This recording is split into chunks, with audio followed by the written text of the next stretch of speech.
Welcome back. We are now on Unit 6. We're going to discuss finance, growth, finance, growth, and decay. So we're going to focus on grade 12 mathematics, and we are using the CAPS syllabus. So we're going to discuss growth, finance, growth, decay, and annuities.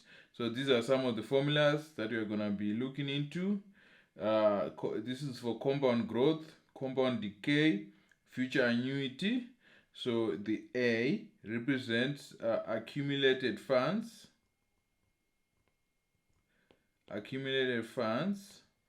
Then P represents the principal,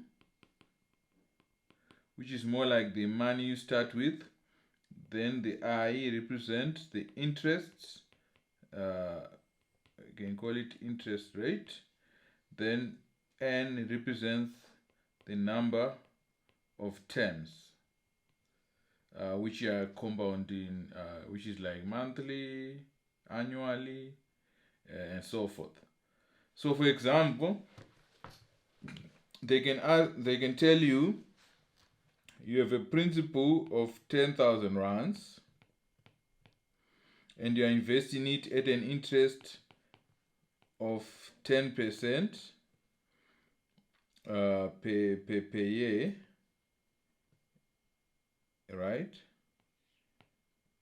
And you're gonna invest it for 5 years. Calculate the accumulated funds at the end of the 5th year. So you put your formula A, this goes to P1 plus I to the power N. Then your principal 10,000, then 1 plus I. So remember, when you are working with interest, you convert it into decimal. So 10% is 0.1. So plus 0.1 to the power 5, because you're doing 5 years. Then you simplify. So you can take your calculator, then you say 10,000 times 1.1 to the power 5. And what do you get? So I will take my calculator, 10,000 times 1.1 to the power 5. So at the end of 5 years, I'll be having 16,105 and 10 cents. This is what I will be having, right? That's great. So these are some of the concepts that I'm going to be dealing with in this unit. So let's move on. So conceptual map what unit 6 covers. So in this unit, you're going to cover interest money grows over time. The interest of money grows over time. You're going to look at the decay value decreases over time. Gonna look at interest rates versus effective interest rates, which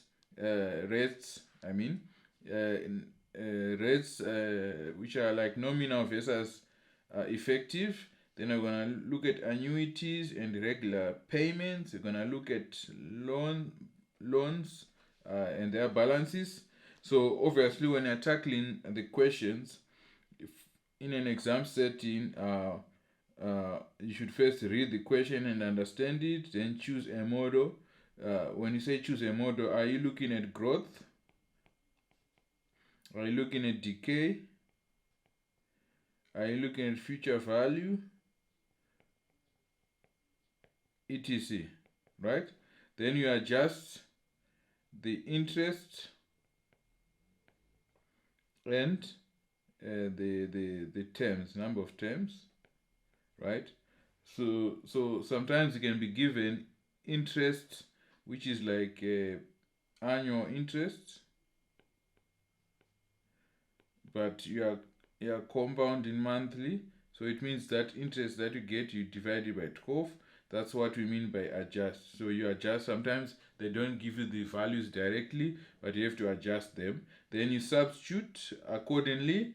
then you round at the end to the decimal places that are required. So the core idea is to identify whether money is growing, decreasing, or being paid repeatedly, then match the question to the correct formula. So that's how you normally are supposed to do it. Then we look into the key vocabulary and symbols. So P, it represents the principal or the present value. So principal, if you're investing, is the money that you are starting with.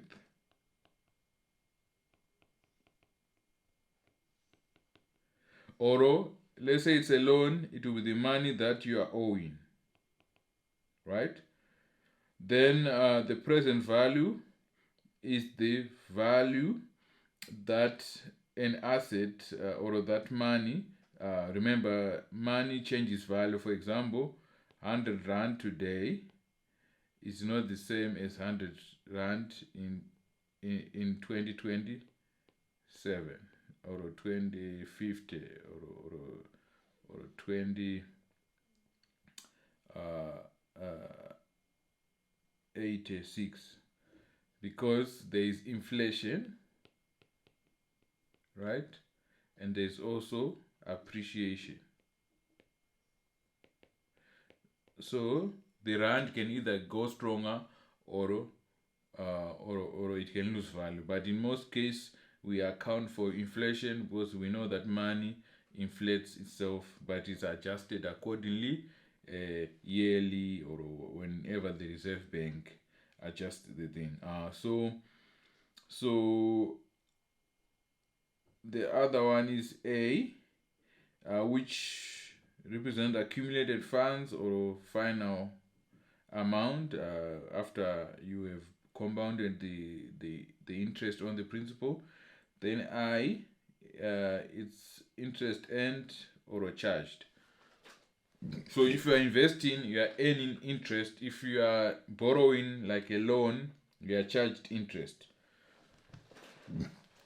right?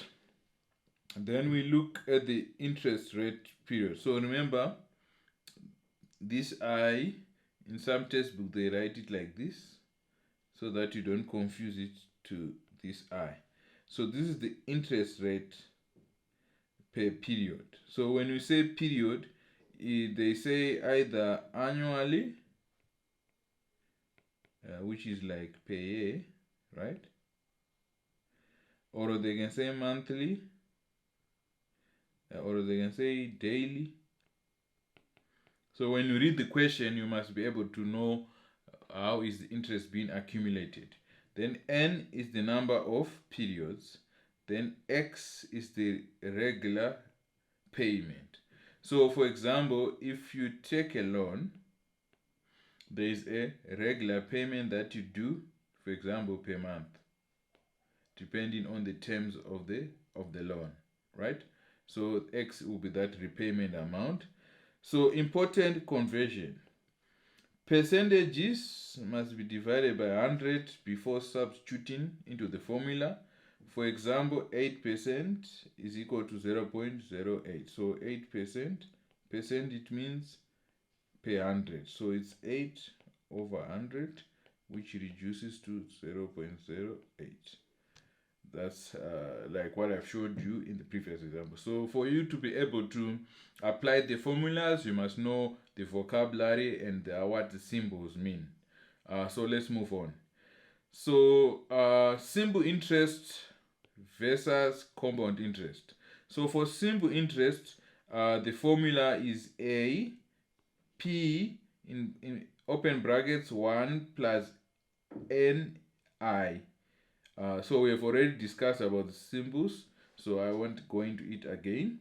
Then for compound interest, the difference now is the number of periods, which is n, is a power or an exponent. So that's the difference. So interest is calculated only on the original principal.